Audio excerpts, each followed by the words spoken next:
কুদিয়া বাইনাহুম। রব্বুল আলামিন বলেন, এই তাফাররুকের কারণে, দলাদলির কারণে যদি একটি নির্দিষ্ট সময় পর্যন্ত তোমার রবের পক্ষ থেকে নির্ধারিত না হতো, তাহলে অনেক আগে এই বিষয়টা ফয়সালা হয়ে যেত। ওয়া ইন্নাল্লাযীনা উরিসুল কিতাবা মিন বাদিহিম লাফি শাক্কিম মিনহু মুরিব। রব্বুল আলামিন বলেন, যারা কিতাবের ওয়ারিস, তাদের পরবর্তীতে তাদের মধ্যে একটি বড় ধরনের সন্দেহের রোগ ঢুকে গেছে। আমরা একদিন আলোচনার মধ্যে বলছিলাম জুমার খুতবায় যে কালবের অনেকগুলা রোগ হয়, তার মধ্যে বড় বড় 4টা রোগের নাম বলছি না, মনে আছে? এখন পরীক্ষা নিলে কি পারবেন সবাই? 4টা রোগের নাম বলেন তো দেখি, কি কি রোগ? কালবের রোগ একটা হলো শাক। এখানে আল্লাহ পাক এই শাকের ব্যাপারে বলছেন, লাফি শাক্কিম মিনহু মুরিব, মানে যারা কিতাবের ওয়ারিস তাদের ভিতরে এই রোগ ঢুকে গেছে, শাক্কের রোগ, সন্দেহের রোগ। আরেকটা হলো শিরক, শিরক একটা রোগ। আরেকটা হলো নেফাক, মুনাফিকি একটা রোগ। আরেকটা হলো জাইক, বক্রতা।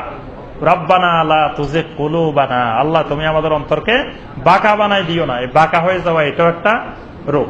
এই 4টা রোগের একটা রোগ আল্লাহ পাক এখানে বলছেন যে তারা পরবর্তীতে দলাদলির কারণে লাফি শাক্কিম মিনহু মুরিব, তারা এই কালবের বড় একটা রোগ, সন্দেহের রোগ, এই রোগের মধ্যে ঢুকে গেছে।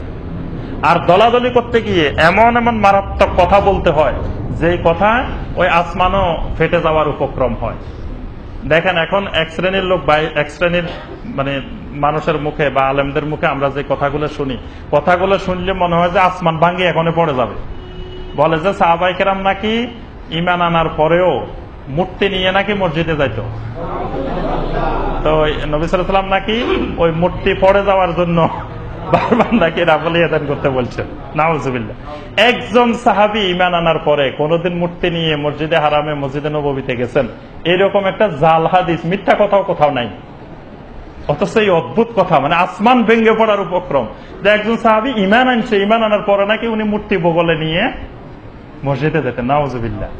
আরেকজনকে ঘায়েল করার জন্য যে আপনার রাফল ইয়াদান আমার পছন্দ হইতেছে না, বাস এবার এইটারে বন্ধ করার জন্য কত বড় ডাহা জঘন্য সাহাবায়ে কেরামের ব্যাপারে অপবাদ, যে সাহাবায়ে কেরাম নাকি মূর্তি বগলের মধ্যে লই। আচ্ছা, সাহাবায়ে কেরাম প্রথম যে আমরা আল্লাহু আকবার বলে হাত বাঁধতেছি তাকবীরাতে, সে সময় তো পড়ে যাওয়ার কথা বগলের নিচে, একবার তুললেই তো পড়ে যাবে। একবারের পরেও কি সাহাবায়ে কেরাম এমনি আটকে রেখেছেন যে বারবার খালি তুলতে হবে আর নামাইতে হবে, মূর্তি পড়ে যাচ্ছে? মূর্তি পড়ার সাথে এটার কি সম্পর্ক? আর সাহাবায়ে কেরামের ব্যাপারে এত বড় জঘন্য কথা আছে, সাহাবায়ে কেরাম যে মূর্তি নিয়ে আসতেন। অর্থাৎ এই মানে ইফতিরাক, দলবাজি, ফেরকা এত জঘন্য জিনিস, যখন দলবাজির মধ্যে ঢুকে যায় তখন আমার দলের বিপরীত মানুষকে ঘায়েল করার জন্য সত্য মিথ্যা যা বলা যায় এবার সব হালাল হয়ে যায়। আল্লাহ সুবহানাহু ওয়া তাআলা আমাদের সবাইকে কোরআনে কারিমের এই আয়াতগুলোর আলোকে আমল করার তৌফিক দান করুন। আল্লাহ সুবহানাহু ওয়া তাআলা আমাদের সকল মুসলিমকে, সবাইকে জামাতবদ্ধভাবে ঐক্যবদ্ধ থাকার তৌফিক দান করুন।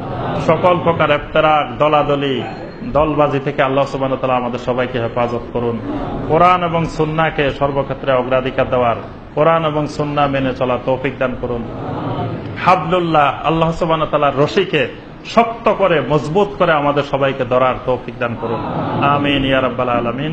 আসসালামু আলাইকুম ওয়া রাহমাতুল্লাহি ওয়া বারাকাতুহু।